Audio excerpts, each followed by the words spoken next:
Assalamualaikum. Waalaikumsalam warahmatullahi wabarakatuh. Lagi ngapain sih?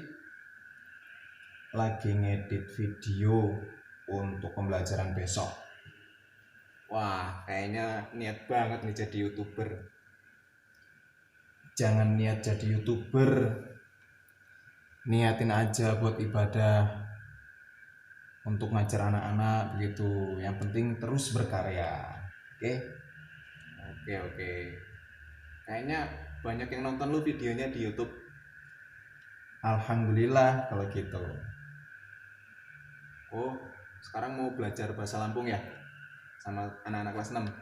Yaudah, saya permisi dulu. Assalamualaikum warahmatullahi wabarakatuh. Waalaikumsalam warahmatullahi wabarakatuh.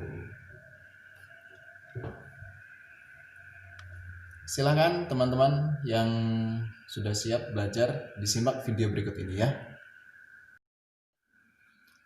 Assalamualaikum warahmatullahi wabarakatuh. Tabi pun.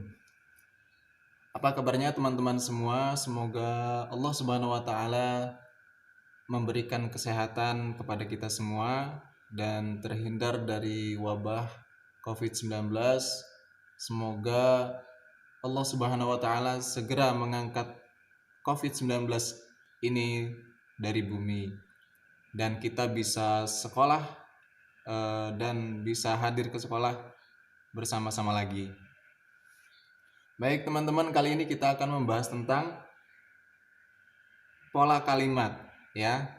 Dan di modul ada judulnya yang kalimat sempurna. Nah, kalimat sempurna itu maksudnya adalah kalimat saya terdiri sekurang-kurangnya huwa unsur pusat yakni subjek predikat. Nah, jadi kalimat sempurna itu terdiri dari sekurang-kurangnya adalah subjek dan predikat ya.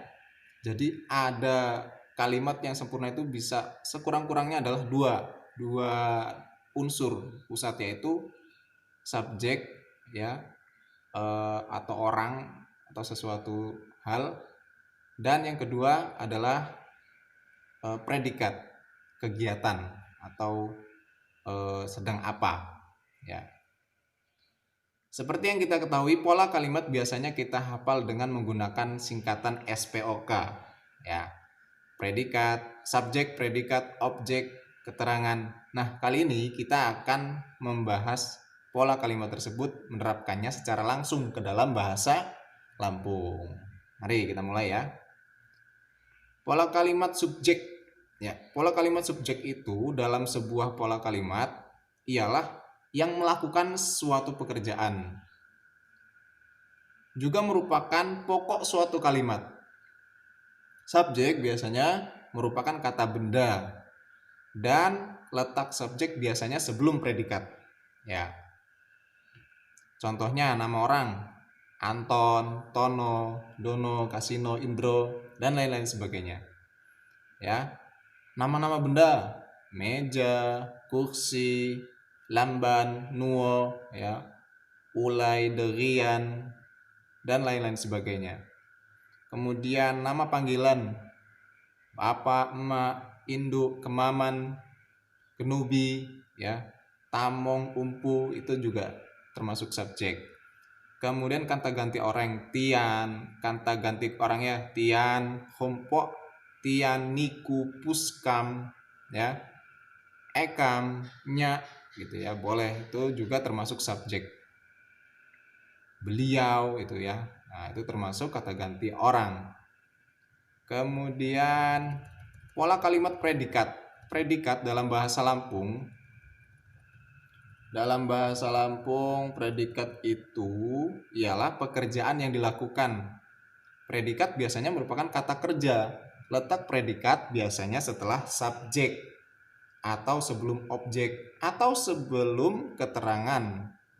Contohnya adalah dalam bahasa Lampung ya, mengan, ya, cakak, nari, nulis, belajar, miwang, ya, lalang, kemudian ngebaca, lagi nyangkul, ya. Itu semua predikat. Kemudian pola kalimat objek. Pola kalimat objek ialah yang dikenai pekerjaan dan biasanya merupakan kata benda. Letak objek sendiri biasanya setelah predikat.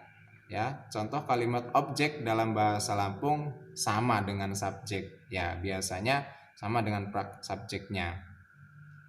Kemudian pola kalimat keterangan dalam bahasa Lampung. Keterangan ialah yang menerangkan pekerjaan. Keterangan biasanya berupa kata benda yang di depan kata benda tersebut menggunakan kata depan. Misalnya, meet, ya, atau mau ke kemana. Kemudian di mana gitu ya. Kapan. Kalau misalnya ditanya kapan, maka dijawabnya itu adalah suatu keterangan juga gitu ya. Dan kata sifat juga.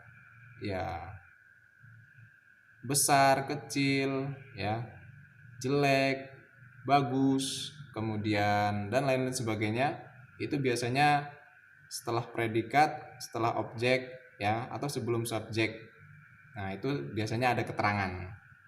Contoh keterangan dalam bahasa Lampung ialah keterangan tempat, ya, dan keterangan waktu. Kalau keterangan tempat tahu ya, di pasar, di rumah. Kalau di pasar apa? Di pasar, ya. Di huma, di mahan, di sekolah, ya. Kemudian keterangan waktu. Keterangan waktu biasanya tentang waktu. Contohnya kemarin, nambi, ya. Sekarang ganta, kehuakani, ya 2 hari yang lalu, jemoh besok, sawai. Sawai itu lusa. Kemudian mahayu, subuh, mawas, pagi.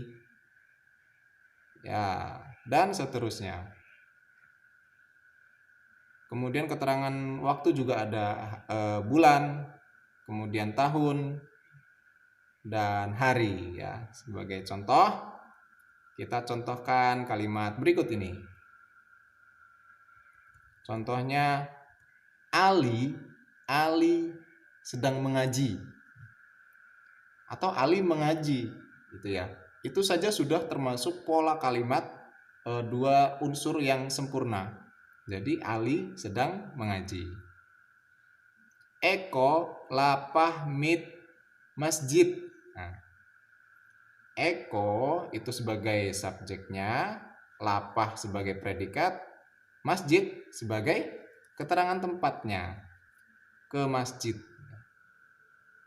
Kemudian Firman mengan iwa. Contohnya lagi ya. Firman sebagai subjek. Kemudian mengan predikat kegiatan ya, makan. Iwa. Yang dimakan apa? Ikan. Nah, ikan ini sebagai objek ya, bukan keterangan tapi objeknya yang dimakan. Oke, seperti itu. Silahkan teman-teman mengerjakan di modulnya. Di sana sudah ada contohnya. Kemudian teman-teman silahkan dikerjakan di buku ya. Nanti akan ada nanti diabadikan di foto sedang mengerjakan ya. Kalau sudah selesai dikirim fotonya ke ustadz ustazahnya masing-masing di kelas. Oke, demikian pembelajaran hari ini tentang kalimat sempurna atau pola kalimat ya, atau susunan kalimat di bahasa Lampung. Sebetulnya di bahasa Indonesia juga ada. Kebetulan di bahasa Lampung juga dibahas karena bahasa Lampung juga ada susunannya seperti bahasa Indonesia. Maka disusunlah dengan pola kalimat. Mudah-mudahan bermanfaat. Terima kasih atas perhatiannya. Saya ucapkan semoga bisa mengerjakan tentang pola kalimat ini. Billahi taufiq wal hidayah. Wassalamualaikum warahmatullahi wabarakatuh.